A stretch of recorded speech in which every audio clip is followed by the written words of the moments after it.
In this chapter, we'll discuss counseling for behavior modification. So the objectives are going to be define and distinguish the learning styles of classical conditioning, operant conditioning, and modeling. Apply behavior modification principles in clinical situations such as weight management, diabetes, and cardiovascular disease, and in human resource management. Analyze eating behaviors according to the ABC framework, and compare self-monitoring and self-management techniques. So looking at behavior modification, so complex behaviors are a combination of inherited and acquired characteristics. And again, we believe that consequences drive behavior, and so the counselor is attempting to alter learned behavior, or we want to encourage and maintain new behaviors. So similar to Chapter 6, this is some foundational knowledge of psychology, counseling, and behavior change. I would be making lots of flashcards for these different terms, as well as the primary term itself.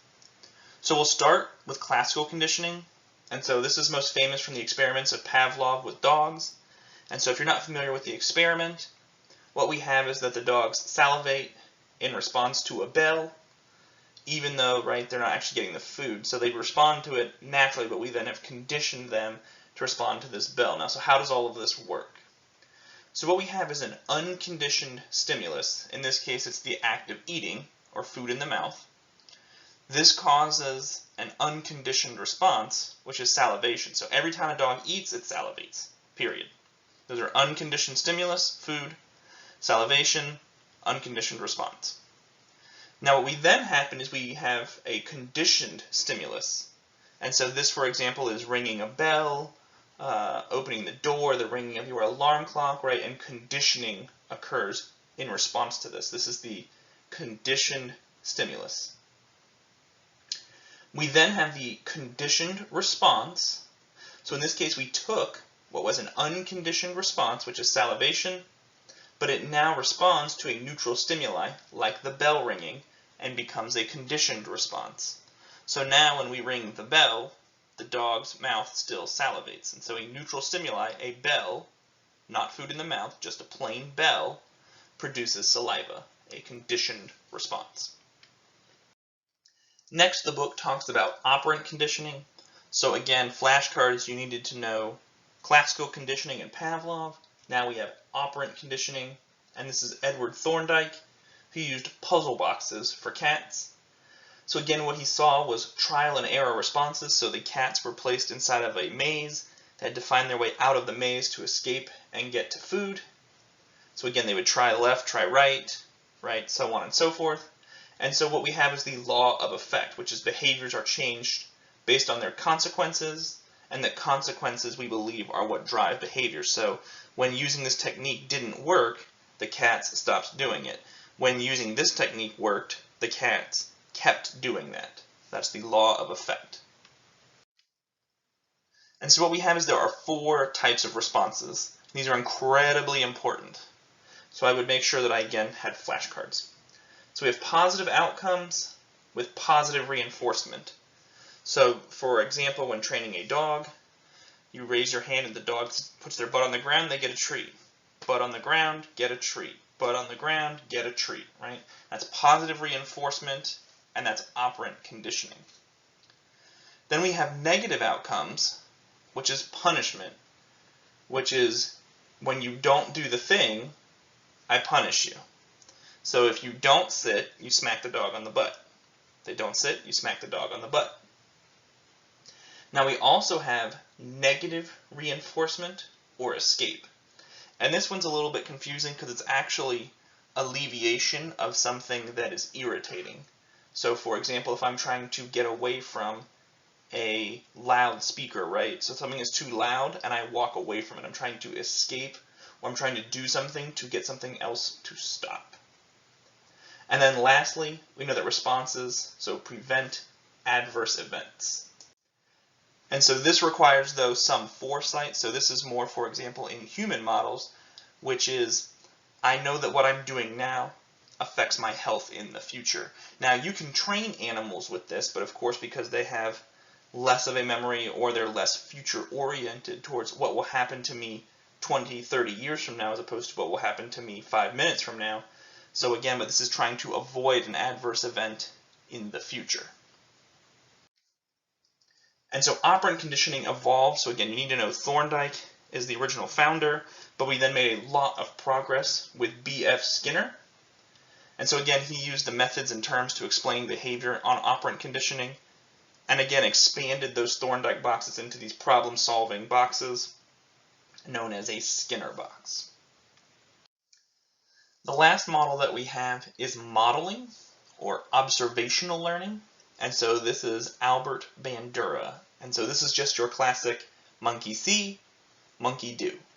This is why your kids will say exactly what you say. This is why your kids will mimic your body language, is modeling. Now, there were a couple of components as to what strengthened modeling. And so one is the observer's similarity to the model. So again, this is typically considered to be things like age. So for example, having a 20-year-old personal trainer tell a 75-year-old, I don't know, imagine like a 20-year-old buff dude at the gym telling a 75-year-old woman, this is how you need to work out, and you should be able to figure out why they think they're full of it or they don't know what they're doing. So again, if instead you had a 75-year-old trainer showing a 75-year-old woman, this is how you do a workout just like me, and they'll go, oh, okay, exactly, that makes sense. The other thing that matters is the status of the model, right, or the person that is demonstrating the behavior. Again, the higher the status, so if they're considered an authority, or if they're a famous person, again, then the client is more likely to believe it and demonstrate that behavior. And so this is why you'll see movie and television stars, for example, what's his name from the Thor franchise? Chris Hemsworth. I kept wanting to say Chris Pine, and I was like, wait, that's Star Trek. So, you notice that Chris Hemsworth now is selling workout videos, and people are buying them like crazy. And again, this is because, again, we observe that they are our age, they have the body that we want, and they have high status. So then people buy and attempt these workouts or try to model them. So again, we know that shaping of behavior begins at an early age. So this is why we see that children will mimic and say what you say even if you don't want them to. On the flip side, though, when it comes to food choices, right, parents and caregivers serve as role models to shape children's behavior. Again, if you don't eat your vegetables, they won't eat their vegetables. If you don't exercise, they won't exercise. But if you do eat your vegetables, they will. If you play games and sports, they will as well. And so we know that long-term food choices develop early in life based on these observations and this modeling of behavior.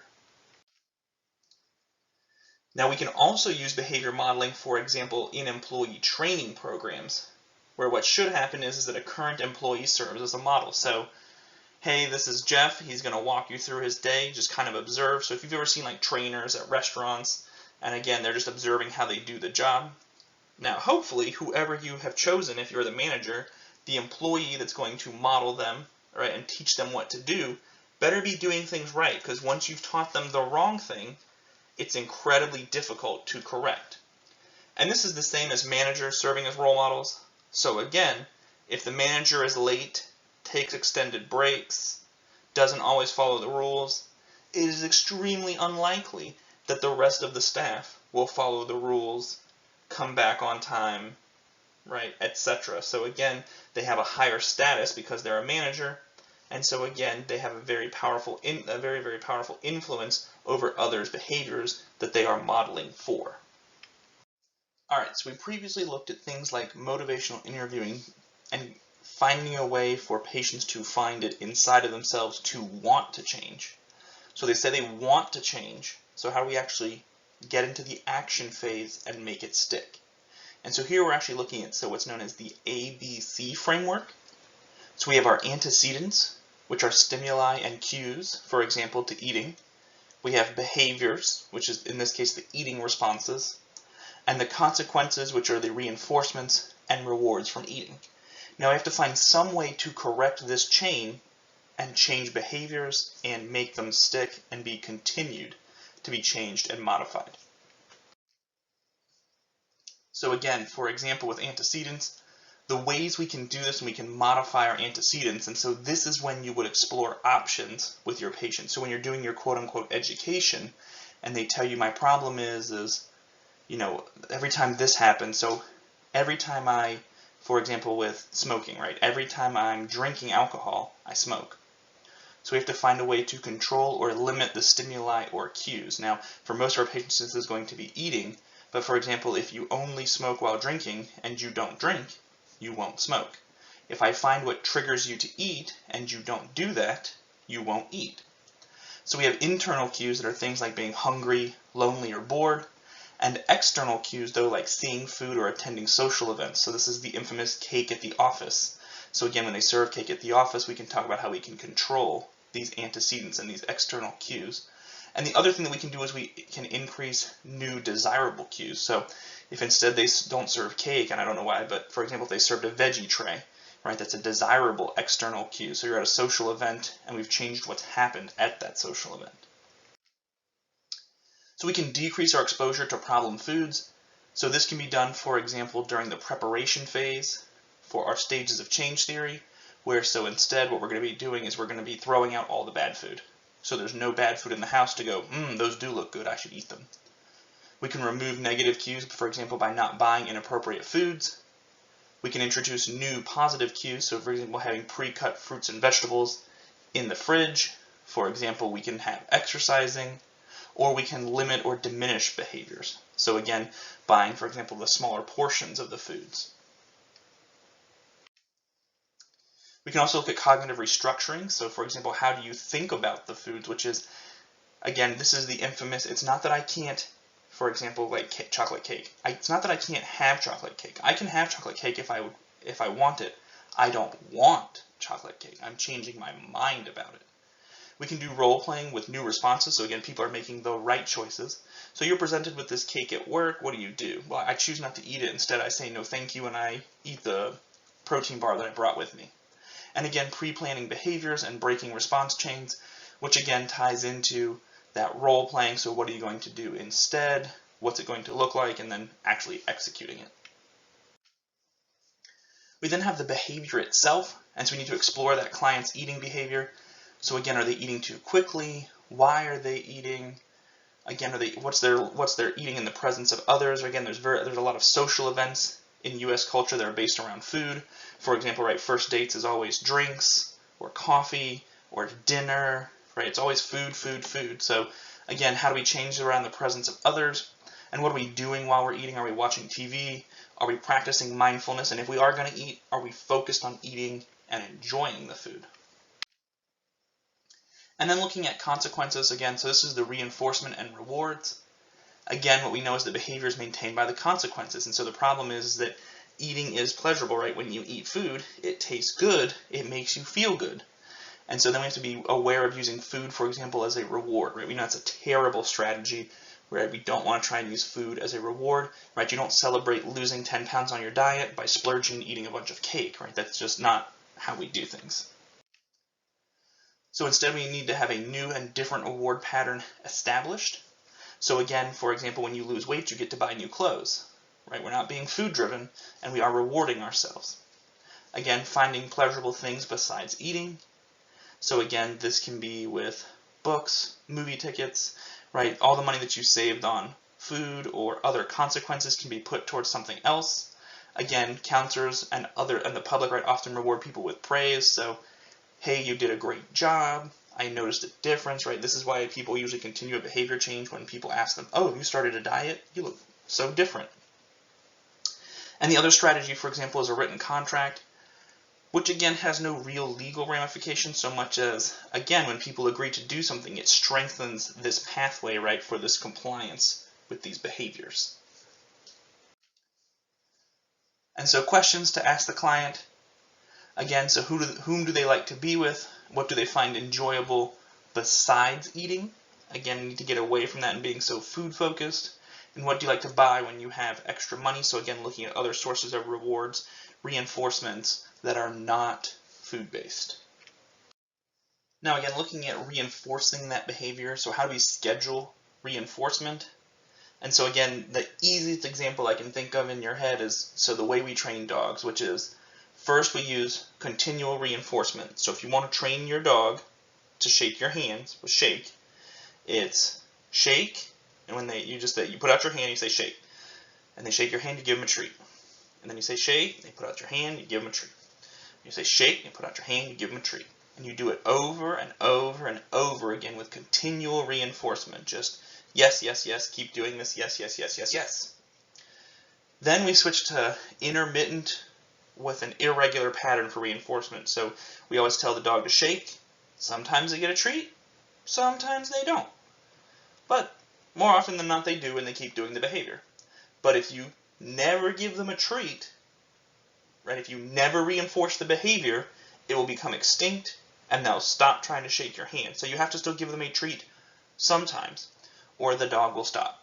But if you want to maintain a super strong behavior, you always praise it and always reinforce it. So for example, if you want your dog to come immediately when called, never ever take a further step, right? Whenever you say, Lucy, get over here, then you would have to always give them a treat, always give them a reward to maintain the strongest connection between the behavior and the reward, the reinforcement. Now looking at goal setting, so again, the counselor and the patient are going to have to work on finding a goal that's realistic. Again, this goes back to our earlier theories and looking at things like self-efficacy, where small, easy changes are going to be the initial goals, because again, success begets success. We build self-efficacy, and then we may set harder goals, right? More significant goals, but we've built up the confidence to achieve them. Now that being said, the changes still need to be pleasurable ones, which is, again, one of the problems we see is when, for example, people have a health scare in the hospital, and so they go from their previous diet to, I'm going to quit eating fast food and I'm going to switch to, I'm going to drink salads, I'm going to eat salads, I'm going to drink water, I'm going to only eat whole grains and Cheerios, right? I'm going to get rid of anything with any fat. I'm going to switch to fat-free cheese. I don't know if you've ever had low-fat or fat-free cheese, but it is not very tasty. You have to find substitutes that are still pleasurable, right? Things that still taste good. So, if the client thinks diet beverages taste absolutely disgusting, then they're not going to switch to them. Now, if they go, oh, these are actually pretty good, then it's probably a good substitution, right, for looking at those behavior changes. Now, you might have to compromise, for example, like tea. So if we want to get from sweet tea to unsweet tea, maybe we do half and half for a while, and then we switch to 3/4 and 1/4, and then to unsweet tea. But if we just jump from one to the other, it's not pleasurable, and the patient won't be able to stick with their behavior change. So again, these strategies are going to be highly individualized, whether you change the cue, whether you modify the behavior to the cue, or whether you change how you reinforce it, or all three. Again, the strategies, the specific goals, right, all this is going to be individualized based on the client, their state of change, and what they're most ready for. Now again, with these different behavior modification techniques, this ABC chain analysis, right, what we really want to teach our clients to do is how to be self-sufficient. And so one of the first skills they're going to need is self-monitoring. And so, again, this is just what you think it is, so keeping records of their eating behaviors, which includes what they ate, where they ate it, when they ate it, and how much they were eating. They also want to take into account the circumstances and the persons that were present. So again, is this social events, is this things at work where again food is always offered? Is this eating out with coworkers? And so again, maybe we need to find healthier options. Is this just what we're preparing for our family, where we are in a rush or not? And so what this leads to, right, is client awareness and an understanding of their eating. Because again, a lot of times what happens is, and so one of the things we've discovered is that sometimes food recalls, especially when you tell a client to keep a food journal for the next 3 days, they actually will change the way they eat because someone's now looking at them and holding their behavior accountable, or they then recognize their own behaviors and how much they're actually eating. So they'll actually change for no other reason than the fact that, oh man, I've got to write that down, I just won't eat it.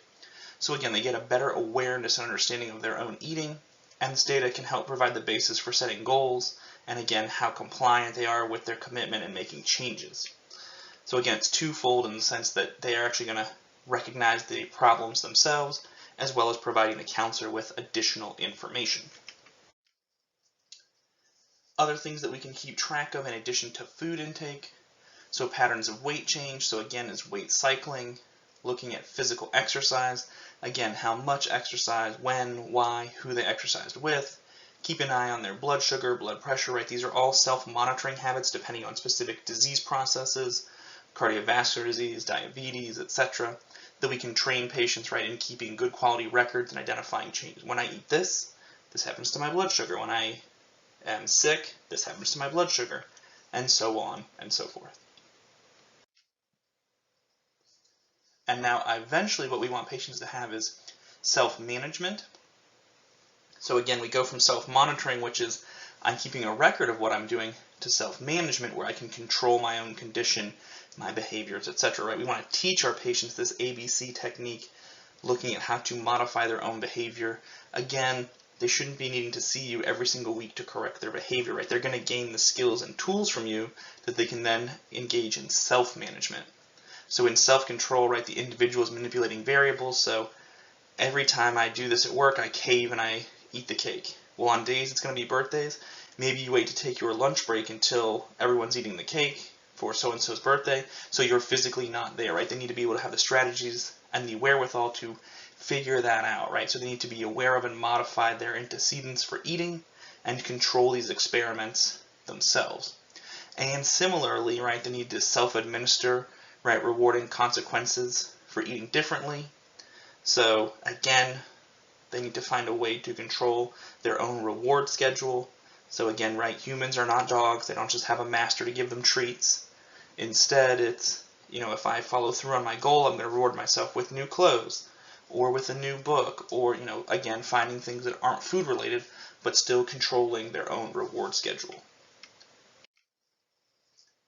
Looking at social support and making changes. So again, obviously the client would have to be open to it, but we want to include family members in counseling.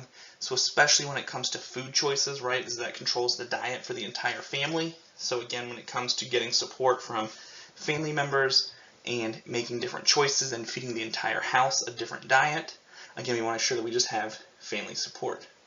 We want to recognize that cultural and social problems may affect eating. You may have a culture where the husband or the mother-in-law, right, they don't want the patient to lose weight, and so they don't understand why the patient wants to change their weight or change the diet of the household. So again, just realizing and having a strategy for handling that. Role playing may be helpful. So again, what's the person going to say to their family member? How are they going to approach this? What are they going to talk to the kids? We're changing the diet for everyone.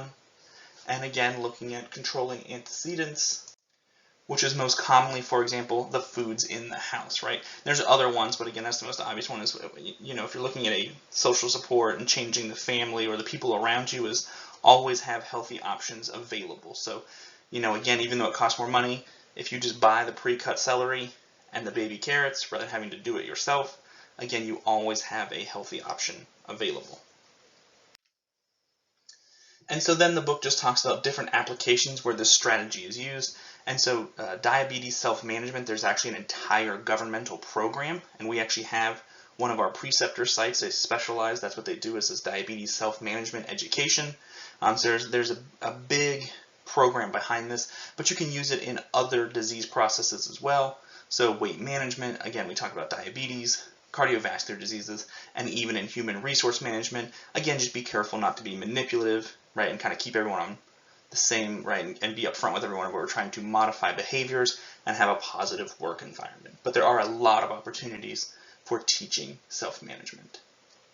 So that being said, I thank you for your time, and I look forward to your questions.